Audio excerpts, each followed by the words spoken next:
বিসমিল্লাহির রহমানির রহিম। আমার প্রিয় ভাই ও বোনেরা, আসসালামু আলাইকুম।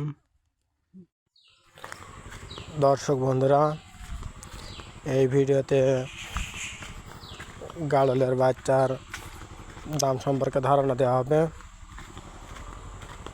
একজন কমেন্ট করেছে যে গাড়লের বাচ্চার দাম কেমন, তা নিয়ে আলোচনা করো। তো গাড়লের বাচ্চা সবসময় একই রকম দাম থাকে না, এটা স্থান ভেদে এবং সময় ভেদে দাম ভিন্ন হয়ে যায়। একই বাচ্চা কিন্তু দুই সময় দুই রকম দাম হয়। তো স্ক্রিনে একটি গাড়লের বাচ্চা দেখা যাচ্ছে। আমরা এই বাচ্চাটা কখনো 5,000, কখনো 5,500, আবার কখনো 6,000 টাকা বেচা কেনা করা হয়। তো আমরা যেহেতু ব্যাপারীদের কাছে বাচ্চা বেচা কেনা করে থাকি বেশিরভাগ সময়, তাই যখন ব্যাপারে যেরকম দাম হয় সেই রকম দাম দিয়ে আমাদের কাছ থেকে কিনে নিয়ে যায়। তো আমরা বেশিরভাগ সময় গাড়লের বাচ্চা 6,000 টাকা করে বিক্রি করে থাকি। বাচ্চার কোয়ালিটির উপরে নির্ভর করে। তো বাচ্চার কোয়ালিটি যদি ভালো হয় তাহলে 2.5 মাস গাড়ির বাচ্চার দামও 7,000 টাকা পর্যন্ত পাওয়া যায়।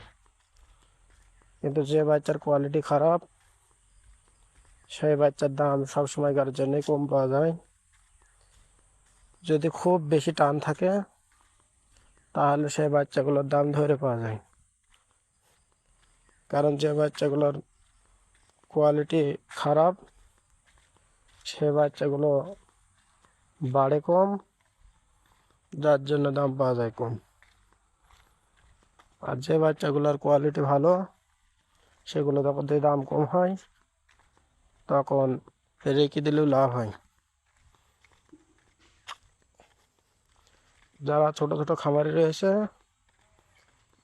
তাদের বাচ্চা বেচা কেনার বয়স হলে তারা বেচা কেনা করে দেয়, তারা দামের পেনে তাকায় না। যেহেতু বাচ্চা যখন বেচা কেনা কম হয় বাচ্চা বেশি হয় তখন দেখা যায় বাচ্চার দাম একটু কম হয়ে যায়। কিন্তু যদি বাচ্চার কোয়ালিটি ভালো হয়, যদি কিছুদিন রাখা যায় তারপরে আবার দামগুলো পাওয়া যায়। কিন্তু আমরা বেশিরভাগ ক্ষেত্রেই এমন বাচ্চাগুলো 6,000 টাকা করে বিক্রি করে থাকি। যদি কখনো একটু কম বলে তাহলে আমরা বাচ্চাগুলো কিছুদিনের জন্য রেখে দিই, বাচ্চার দাম যখন বাড়ে তখন আবার সেল করে থাকি। তো যেহেতু আমরা খামারের চেয়ে ব্যাপারীদের কাছে মাল বেশি বিক্রয় করে থাকি, কারণ আমরা ব্যাপারীদের কাছে যত ইচ্ছা তত মাল বেচতে পারি, 5টা 10টা আবার একটাও বেচতে পারি। কিন্তু সব সময় খামারিদেরকে পাওয়া যায় না। আর খামারের সব সময় অনেক যখন 8টা 10টা বাচ্চা থাকে নিতে চায় না, 2টা 4টা বেশি নাই। তো সেহেতু আমরা ব্যাপারীদের কাছে গাড়ল বিক্রি করে থাকি বেশি, আর ব্যাপারীরাই বেশিরভাগ আমাদের কাছ থেকে নিয়ে যায়। কারণ খামারিরা যখন আমাদের কাছে গাড়ল কিনতে আসে অনেক সময় দেখা যাচ্ছে পছন্দ করে না বা দাম কম বলে, কিন্তু ব্যাপারীদের কাছ থেকে তারা ঠিকই কিনে নিয়ে যায়।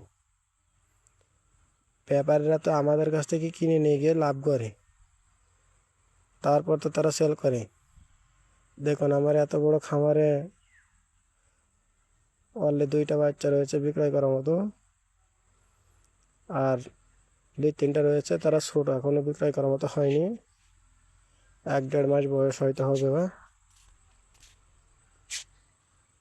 তো বাচ্চার দাম হচ্ছে স্থানের সময় ভেদে ভিন্ন হয়ে যাবে। কারণ আমার কাছ থেকে যখন ব্যাপারীরা নিয়ে যায় তাদের একটা খরচ থাকে এবং তাদের একটা লাভের প্রয়োজন হয়, সেহেতু ব্যাপারীদের কাছে দাম একটু বেশিও হয়। আর সব খামারিদের কাছে তো সবসময় বাচ্চা থাকে না। যারা অরিজিনাল খামারি তাদের কিছু সময় বাচ্চা থাকে, আবার কিছু সময় রেডি বাচ্চা থাকে না, হয়তো বা বাচ্চা থাকে ছোট। যে সব সময় তাদের খামারে রেডি বাচ্চা থাকবে এমন কোনো কথা নেই। কিন্তু ব্যাপারীদের কাছে প্রায় ক্ষেত্রে বাচ্চা পাওয়া যায়। আর যদি না থাকে তাদের সাথে যোগাযোগ করলে তারা বাইরে থেকে এনে দেয়, কারণ তারা জানে কোন কোন খামারে বাচ্চা রয়েছে। তো যে যে খামারে বাচ্চা রয়েছে সেখান থেকে কিনে এনে তারপরে তাদেরকে দিয়ে থাকে।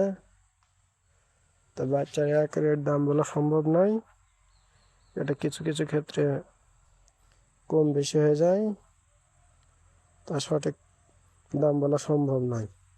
কিন্তু ম্যাক্সিমাম বাচ্চার দামই হচ্ছে 6,000 টাকা। আল্লাহ হাফেজ।